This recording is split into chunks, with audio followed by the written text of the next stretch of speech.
दोस्तों, आज की इस वीडियो में हम बात करेंगे गूगल शीट के कुछ एडवांस फंक्शन के बारे में। इससे पहले मैंने काफ़ी सारी वीडियोस में ऐप स्क्रिप्ट वगैरह से रिलेटेड ही काफ़ी सारी वीडियोस में हमने बात की है। ऐप स्क्रिप्ट और ऐप शीट वगैरह की वीडियोस में हमने काफ़ी टाइम से गूगल शीट के जो एडवांस फंक्शन है उसके बारे में बात नहीं किया है।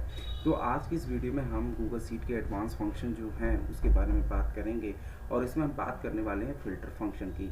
तो फ़िल्टर फंक्शन के बारे में ऑलरेडी हमने एक एडवांस जो होता है वीडियोस लेकर के आया था, लेकिन फ़िल्टर फंक्शन के साथ और भी बहुत सारे जो फंक्शंस होते हैं, जैसे कि सर्च फंक्शन हो गया, लार्ज फंक्शन हो गया, या फिर डेट और टाइम को अगर इस्तेमाल करना है, या फिर और लॉजिक अगर आपको लगाना है, नेस्टेड इफ लगानी है, तो इस तरीके की अगर आपको कुछ भी फ़िल्टर के साथ आपको एक्सप्रेशंस का इस्तेमाल, अलग अलग फार्मूले का इस्तेमाल करना है, तो आप कैसे कर पाओगे वो आज की इस वीडियो में मैं आपको बताऊंगा। तो दोस्तों, काफ़ी टाइम हो चुका है, मैं एक्चुअली काफ़ी टाइम से मैंने वीडियोस भी नहीं लाई है, तो उसके लिए मैं आपसे माफ़ी मांगना चाहूँगा, क्योंकि मैं अपने काम में थोड़ा ज़्यादा बिजी था। तो अभी मैं कोशिश करूँगा कि मैं हफ्ते में 1-2 वीडियोस आपके लिए लेकर के आता रहूँ। तो अभी मैं कंबाइन जो होता है कुछ मतलब वीडियोस लेकर के आऊँगा, जैसे कि आपको काफ़ी रिक्वेस्ट भी मेरे पास आई है, जैसे कि टाटा स्टूडियोज़ के लिए से रिलेटेड जो होता है वीडियोस। और अभी मैं सोच रहा हूँ कि आने वाले टाइम में जो HTML से रिलेटेड भी वीडियोस लाऊँ, क्योंकि आने वाले टाइम में मैं बहुत जल्दी वेब ऐप का इस्तेमाल करना आपको बताऊंगा कि गूगल शीट में किस तरीके से वेब ऐप आप इस्तेमाल कर पाओगे। तो जो होता है मिला जुला जो होता है वीडियोस अब मैं अपने चैनल पे आप डालता रहूँगा। और ऐप शीट की जो वीडियोस हैं उसमें भी अभी काफ़ी समय से मैंने वीडियोस नहीं डाली हैं, बहुत सारी वीडियोस भी मैं अभी आके लेकर के आऊँगा, और भी काफ़ी एडवांस जो फीचर हैं ऐप शीट के उसके बारे में हम लोग डिस्कस करेंगे, और इसके जो प्रैक्टिकल एग्जाम्पल है वो भी हम देखेंगे। तो दोस्तों, बातें काफ़ी हो चुकी हैं, अब मैं वीडियो को स्टार्ट करता हूँ, लेकिन उससे पहले मैं अपना इंट्रोडक्शन देता हूँ। दोस्तों, मेरा नाम है अमित और मैं आप सभी लोगों का स्वागत करता हूँ आपके अपने चैनल टेक ज्ञान अमित में। दोस्तों, वीडियो अच्छी लगेगी तो प्लीज़ मेरे वीडियोस को लाइक कर लीजिएगा, चैनल को सब्सक्राइब कर लीजिएगा, बेल आइकन जरूर दबाइएगा। साथ ही साथ दोस्तों, यदि ये वीडियो आप मेरे फेसबुक पेज पे देख रहे हैं तो उसे भी लाइक कीजिएगा। तो दोस्तों, विदाउट टाइम वेस्ट के वीडियो को करता हूँ मैं स्टार्ट। तो दोस्तों, इसे समझने के लिए सीधे चलते हैं अपने गूगल शीट में, और हम यहाँ पर इसको समझाने के लिए हमने कई सारे जो होता है इसमें टैब्स बना लिए हैं, और हर टैब्स में क्या क्या हम इस्तेमाल करने वाले हैं, जैसे कि उसका हमने उसी तरीके का नाम भी हमने यहाँ पे दिया हुआ है। तो इसमें मैं 5-6 एग्जाम्पल 7 एग्जाम्पल आपके सामने रखूँगा। तो जैसे सपोज़ आपके पास, जैसे मैं आपसे अगर बोल दिया जाए कि आपको टॉप 3, टॉप 5 और टॉप 7 जो वैल्यूज़ हैं, इस तरीके की अगर आपसे जो होता है मतलब आपसे कहा जाए कि इस तरीके का आउटपुट आपको लाना है, तो आप जो होता है फ़िल्टर फंक्शन का इस्तेमाल करके कैसे ला सकते हैं, वही चीज़ मैं आज आपको बताऊंगा। तो सबसे पहले यहाँ पे देखिए, मैं आज आपको समझाने वाला हूँ कि फ़िल्टर के साथ यदि आपको लार्ज फंक्शन का इस्तेमाल करना है, लार्ज जैसे कि बेसिक मैं आपको बताऊँ कि लार्ज जो होता है टॉप 5, टॉप 3, टॉप 7 इस तरीके की वैल्यूज़ को अगर आपको आउटपुट में दिखाना है तो वहाँ पे हम लार्ज का इस्तेमाल करते हैं। तो हम जो होता है लार्ज फंक्शन को फ़िल्टर के साथ किस तरीके से इस्तेमाल करेंगे वो हम देख लेते हैं। तो सबसे पहले यहाँ पे हम लिखते हैं फ़िल्टर, और फिल्टर में यहाँ पे अगर मैं इसके एक्सप्रेशंस को दिखाऊं तो यहाँ पे सबसे पहले होता है रेंज। रेंज का मतलब होता है कि आपको आउटपुट में क्या चाहिए, वो वाली रेंज आपको देनी है। तो सबसे पहले हमारा जो डेटा है वो हमारा डेटा ये है, तो हमने यहाँ पे लिख दिया। हमने अपने डेटा रेंज को यहाँ पे सिलेक्ट किया। इसे डायनेमिक बनाने के लिए जहाँ पे ये C9 है, इसे आप यहाँ से हटा देंगे तो ये डायनेमिक हो जाएगा। मैं थोड़ा सा इसको जूम भी कर देता हूँ यहाँ से, तो थोड़ा सा आपको और ज़्यादा विजिबल अच्छा होगा। तो यहाँ पे मैंने इसको जो होता है ये C2 से C9 दे दिया है। देन हमसे पूछ रहा है कंडीशन 1। तो कंडीशन 1 को देने के लिए यहाँ पे हम चलते हैं, और ये कहते हैं कि एक्चुअली हमें C2 से C9 नहीं चाहिए, हमको एक्चुअली सारा डेटा ही चाहिए। तो हमें पहली बात तो रेंज में हमें ये सारा का सारा ये रेंज दे देना, क्योंकि हमको ये सारा ही दिखाना है आउटपुट में। तो हमने यहाँ से इसकी रेंज को डायनेमिक बनाने के लिए यहाँ से 9 को हटा दिया। अब कंडीशन देनी है, तो हमें जैसे कि आपको पता है कि ये टॉप 2, टॉप 5, टॉप 3 इस तरीके की अगर आपको वैल्यूज़ यहाँ पे आउटपुट में लाना है, तो यहाँ पर सबसे पहली कंडीशन किसके अकॉर्डिंग निकालनी है, सेल्स के अकॉर्डिंग, क्योंकि यहाँ से ही हम टॉप 5 और टॉप 3 इस तरीके की जो होता है हम कंडीशन बना सकते हैं। तो हम यहाँ पे अपने रेंज को सिलेक्ट कर लेते हैं। यहाँ से जहाँ पे हमें ये कंडीशन देनी है, जिस रेंज से, वो रेंज हमने ले ली, और यहाँ पे हमें देना होगा ग्रेटर दैन और इक्वल्स टू। ग्रेटर दैन और इक्वल्स टू यहाँ पे आपको देना है लार्ज। लार्ज का इस्तेमाल करके हम टॉप 5, टॉप 3 जो होता है वैल्यूज़ को जो होता है यहाँ पे हम दे सकते हैं। C2 से C9 हमने यहाँ पे दे दिया है, और आपको यहाँ पे आपको रेंज देना है। तो रेंज यहाँ पे फिर से आपको देना पड़ेगा। मैं एक्चुअली अगर पहले यहाँ लिखूँ, रेंज पास करूँ, उससे पहले मैं इसके जो भी आपको यहाँ पे देना है, सबसे पहले आपको डेटा देना है और देन नंबर ऑफ़ वैल्यूज़ देना होता है। तो डेटा में हमारा चूँकि क्या है, हमें इसी के अकॉर्डिंग ही हमें आउटपुट दिखाना है, मतलब इसी रेंज के हिसाब से हमें टॉप 5 टॉप 3 देखना है। तो हमारा जो सेल है तो हमें वो डेटा देनी है। देन जैसे मुझे टॉप 3 लेना है, टॉप 3 दिखाना है, तो यहाँ पे लिख दूँगा मैं 3। देन आपको लार्ज का ब्रैकेट क्लोज करना है और देन फिल्टर का ब्रैकेट क्लोज कर देना और आपको इंटर दबा देना है। तो देखिए इस डेटा में जो टॉप 3 जो वैल्यूज़ हैं वो है 9250 और उसके बाद यहाँ पे 75 है और यहाँ पे एक 9863 भी है। तो यहाँ पे ये देखिए यही टॉप 3 जो है यहाँ पे आपको डेटा देखने को मिल रहा है। तो इस तरीके से आप फिल्टर के साथ लार्ज फंक्शन का इस्तेमाल कर सकते हैं। अब मैं आपको बताता हूँ कि यदि आपके पास फिल्टर में और का कंडीशन लगाना है, यदि आपके पास जो होता है कई सारे और कंडीशन हैं, तो आप फिल्टर के साथ और कंडीशन कैसे लगा पाएंगे वो मैं आज आपको इसमें समझाता हूँ। तो यहाँ पे चलते हैं दोबारा अपनी इसी यहाँ पे और लॉजिक पे। तो ये डेटा ये है आपका, यहाँ पे अब और लॉजिक हमें देखना है। कंडीशन क्या है कि हमें यूपी और हरियाणा, मतलब जहाँ जो जिस डेटा में यूपी और हरियाणा का जो था डेटा देखना है, तो हम यहाँ पे कैसे फ़िल्टर को लगा इसके साथ फ़िल्टर का इस्तेमाल कर पाएंगे इसमें। तो यहाँ पे मैं लिख देता हूँ फ़िल्टर, और फिल्टर में वही जो कि आप आउटपुट चाहिए वो रेंज आप दे देना है आपको। और यहाँ से मैं दे देता हूँ इसको डायनेमिक बना देता हूँ। और उसके बाद यहाँ पर अब देखिए, अब चूँकि हमें स्टेट के अकॉर्डिंग ही हमें यूपी और हरियाणा का डेटा दिखाना है, मतलब इस स्टेट वाले कॉलम के अंदर जहाँ जहाँ यूपी आ रहा है वो, और जहाँ जहाँ हरियाणा आ रहा है वो, उसका सारा डेटा देखना है। तो यहाँ पर चूँकि हमें और लॉजिक के, क्योंकि यहाँ पे 2 कंडीशन है, यूपी और हरियाणा, मतलब दोनों का ही डेटा देखना है, तो मतलब यूपी हो या हरियाणा हो, तो यहाँ पे और लॉजिक लगेगा। तो और लॉजिक फिल्टर में कैसे लिखते हैं वो देख लीजिए। सबसे पहले यहाँ पे आपको ब्रैकेट ओपन कर लेना है और ये रेंज पास कर देनी है, क्योंकि इसी रेंज से हमें कंडीशन देनी है। तो B2 से B यहाँ लिखा और ये लिख दिया मैंने इज इक्वल टू यूपी, यहाँ पे लिखा bracket close, double inverted comma यहाँ पे लगा, देन ब्रैकेट क्लोज। अब यहाँ पे दूसरा कंडीशन भी लिखना है। तो दूसरा कंडीशन लिखने के लिए यहाँ पे आपको प्लस साइन देनी है, देन ब्रैकेट को ओपन करना है और इसी जो रेंज है यहीं आपके रेंज को फिर से सेलेक्ट कर लेना है और यहाँ पे अभी दोबारा लिख देना है हरियाणा, ये रहा। उसके बाद ब्रैकेट को क्लोज करना है। स्पेलिंग को प्रॉपर्ली ध्यान दें, अगर मिस्टेक होगी तो फिर आउटपुट नहीं मिलेगा। तो यहाँ पर हमारा ये हो गया दूसरा कंडीशन मैंने दे दिया, मतलब कंडीशन देने के लिए यहाँ पे और के लिए मैंने यहाँ पे प्लस साइन का इस्तेमाल किया। देन ब्रैकेट को कर दिया हमने क्लोज फिल्टर का।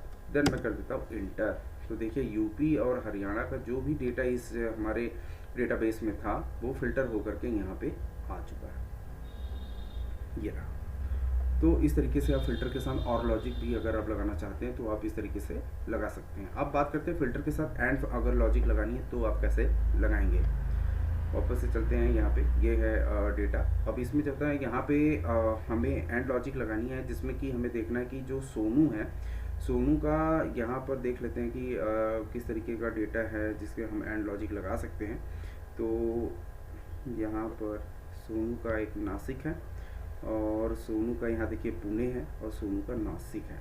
तो मैं ये चाहता हूँ कि जिसमें नेम वाले कॉलम में जहाँ कहीं हमें सोनू मिल जाए और जिसका स्टेट यहाँ पर नासिक हो, उसका डेटा हमें जो था फिल्टर हो करके आ जाए। इट मीन्स मेरे पास जो है यहाँ पे 2 कंडीशन है, एक तो सोनू, दूसरा है नासिक।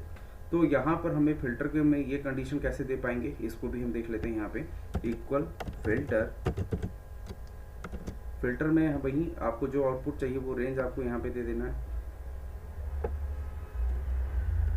उसके बाद कॉमा कंडीशन नंबर 1, आपको कंडीशन 1 देना। तो यहाँ पे सबसे पहले नेम पर हमें कंडीशन लगानी है। तो यहाँ पे मैंने नेम वाला जो कॉलम है उसको सेलेक्ट कर लिया और ये इज इक्वल टू यहाँ पे लिख देता हूँ मैं सोनू। फिर यहाँ पे आपको कॉमा लगाना है। अब दूसरा कंडीशन देने के लिए यहाँ पे चूंकि हमें अब स्टेट के आधार पे लगाना है तो स्टेट वाली कॉलम रेंज हम सिलेक्ट कर लेते हैं और यहाँ पर इज इक्वल टू हम लिख देते हैं नासिक। तो यहाँ पर ये जो कंडीशन है इस तरीके से कॉमा कॉमा दे करके कंडीशन 1 और कंडीशन 2 हमने दिया है, ये हमारा एंड फंक्शन कहलाता है। और उसके बाद आपको एंटर कर देना है। तो सोनू का जहाँ जो नासिक का जो डेटा है वो हमें यहाँ पे फिल्टर होकर के आ गया है। तो इस तरीके से आप फिल्टर के साथ एंड लॉजिक का भी इस्तेमाल कर सकते हैं। अब बात करते हैं कि यदि हमें फिल्टर के साथ डेट फंक्शन का इस्तेमाल करना है तो वो हम कैसे कर पाएंगे। तो यहाँ पे चलते हैं डेट के अंदर, और यहाँ पे देखिए हमारा डेट का कॉलम है, नेम है और अटेंडेंस यहाँ पे लिखा हुआ है। एक छोटा सा डेटा है आपको समझाने के लिए।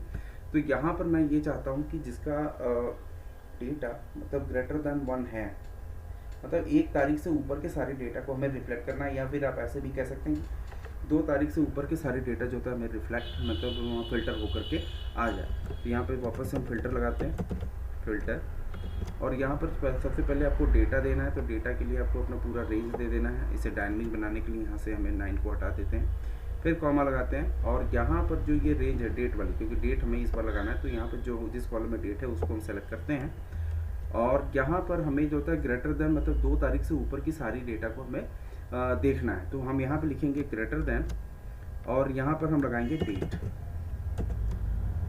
और डेट का जो यहाँ पे पैरामीटर होता है वो हम देख लेते हैं। सबसे पहले यहाँ पे ईयर आता है, मंथ आता है, देन डे आता है। तो ईयर चूँकि यहाँ पे आप देख सकते हैं 2022 का ही सारा डेटा है, तो यहाँ पे मैं लिख देता हूँ 2022, और कॉमा मंथ है, तो मंथ यहाँ पे फर्स्ट है, तो यहाँ पे फर्स्ट यहाँ पे हम डाल देते हैं। उसके बाद आपको डे डालना है, तो डे के लिए यहाँ पे मतलब 2 तारीख से ऊपर का डेटा हमें फ़िल्टर करना है। तो यहाँ पे मैंने ये डाल दिया, और ब्रैकेट का फ़िल्टर का जो ब्रैकेट है उसको क्लोज़ किया और एंटर दबा दिया। तो देखिए 2 तारीख से ऊपर का सारा जो डेटा है वो यहाँ पे मिल चुका, क्योंकि उसके बाद 12 है, 13 है, और यहाँ पे 15 है। तो यहाँ 12 का जो यहाँ 2 बार आया, देखिए 12 आया हुआ है और 3 बार, और यहाँ 13 और 15 है। 1 और 2 का जो डेटा था वो यहाँ पे फ़िल्टर नहीं हुआ। तो इस तरीके से आप जो होता है फ़िल्टर के साथ डेट फंक्शन का इस्तेमाल कर सकते हैं। अब मैं आपको बताता हूँ कि फ़िल्टर के साथ यदि आपको टाइम फंक्शन का इस्तेमाल करना है तो वो आप कैसे कर पाएंगे।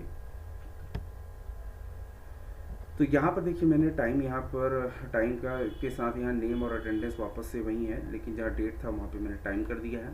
ये छोटा सा डेटा है आपको समझाने के लिए। तो यहाँ पर वैसे ही हम देखते हैं फ़िल्टर के साथ किस तरीके से हम टाइम का फंक्शन इस्तेमाल कर सकते हैं। तो फ़िल्टर में सबसे पहले आपको रेंज देना है। तो रेंज आपको दे देने के लिए ये आपको पूरा रेंज सेलेक्ट कर लिया, और यहाँ से 7 को हटा दिया। इसको हमने पूरी तरीके से डायनेमिक बना लिया। अब टाइम के हिसाब से हमें कंडीशन लगानी है, तो टाइम वाले कॉलम को हम सेलेक्ट कर लेते हैं, और यहाँ पर हम लिख देते हैं जो भी मतलब यहाँ पर देख लेते हैं कौन कौन से डेटा ऐसे हैं जो मतलब मुझे चाहिए, जो 10:30 में हमें चेक करना है कि कौन कौन लोग आए हैं।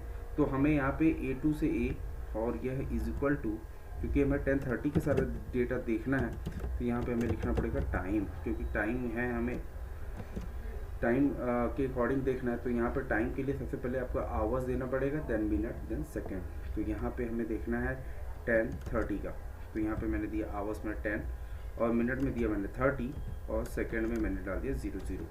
देन ब्रैकेट को किया क्लोज टाइम वाले का, और देन फिल्टर का किया क्लोज, और देन फिल्टर पर मैंने क्लिक कर दिया। तो 10:30 का जो भी रिकॉर्ड है वो फिल्टर होकर के यहाँ पे आ चुका है। तो इस तरीके से आप जो है फिल्टर के साथ टाइम फंक्शन का इस्तेमाल कर सकते हैं। अब बात करते हैं अगले फार्मूला की। तो यहाँ पे यदि आप फिल्टर के साथ जो भी है, यहाँ पे जो भी अभी आपने आउटपुट लार्ज के साथ देखा था, यदि वो आपको सॉर्टेड ऑर्डर में चाहिए, तो आप जो होता है सॉर्टेड ऑर्डर में कैसे ला सकते हैं वो हम देखते हैं।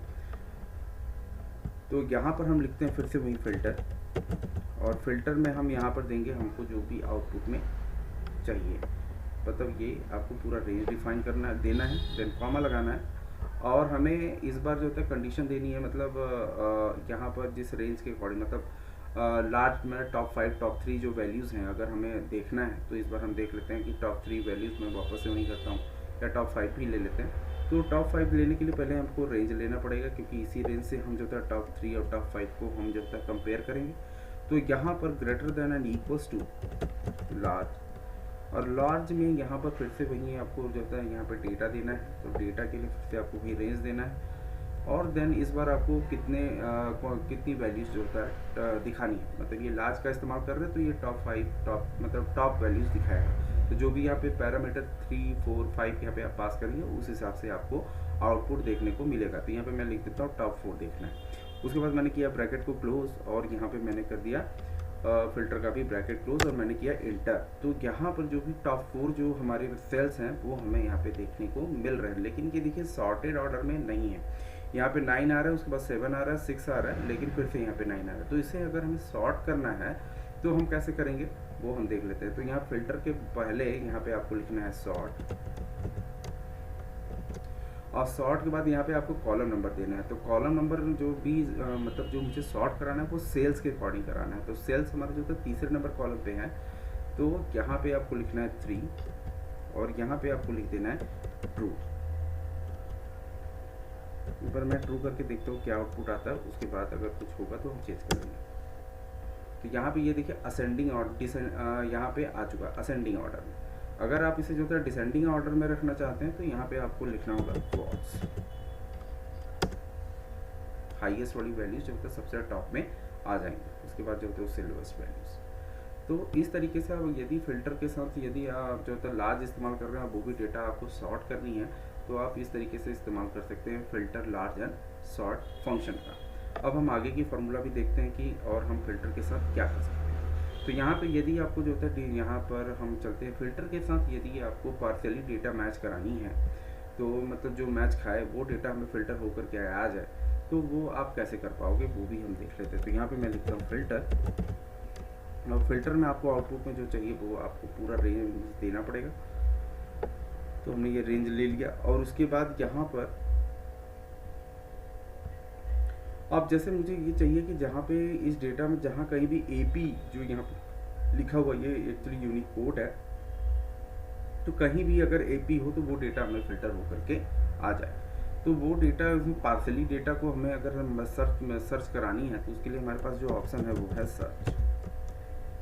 तो सर्च में यहाँ पे होता है कि आप क्या ढूंढना चाह रहे हैं। तो यहाँ पे जैसे मैं ढूंढ रहा हूँ AP, तो AP को जो मैं ढूंढ रहा हूँ वो मैं कहाँ ढूंढ रहा हूँ, वो AP को मैं ढूंढ रहा हूँ इस वाले टेबल के अंदर, ये वाला टेबल, इस मतलब ये वाले कॉलम के अंदर। उसके बाद मैंने इस कॉलम को कर दिया क्लोज, और इसमें जो थर्ड पैरामीटर होता है मतलब पोजीशंस मांगता है कि कहाँ से आप देना चाहते हैं, तो वो देने की ज़रूरत नहीं है। जहाँ भी AP मिल जाए वो हमें डेटा को सर्च करके मतलब वो डेटा में फ़िल्टर करके लाना है। तो यहाँ पे मैंने लिखा, पहले हमको आउटपुट में क्या चाहिए वो रेंज पास किया, उसके बाद सर्च किया AP, मतलब इस कॉलम के अंदर जहाँ जहाँ AP हमें मिले वो डेटा हमें फ़िल्टर करके लानी है। तो उसके बाद यहाँ पे सर्च का हमने ब्रैकेट क्लोज किया, देन फिल्टर का ब्रैकेट क्लोज किया और इंटर दबाया। तो देखिए यहाँ पर AP एक जगह है, दूसरी जगह है और यहाँ पे तीसरी जगह है, तो वो सारा जो डेटा है वो यहाँ पे फिल्टर होकर के आ चुका है। तो इस तरीके से आप जो है फिल्टर के साथ यदि आप कोई भी पार्शियली सर्च कराना चाहते हैं तो उसमें आप सर्च फंक्शन का भी इस्तेमाल कर सकते हैं। तो ये था कुछ छोटी छोटी जो फंक्शंस हैं जिसके साथ जो आप फिल्टर के साथ इस्तेमाल करके अपने फार्मूला को और ज़्यादा इम्प्रूवमेंट ला सकते हैं। तो उम्मीद करता हूँ आपको ये वीडियो अच्छी लगी होगी, आपने आज कुछ नया सीखा होगा। तो मिलते हैं अगली वीडियो में, तब तक के लिए नमस्कार।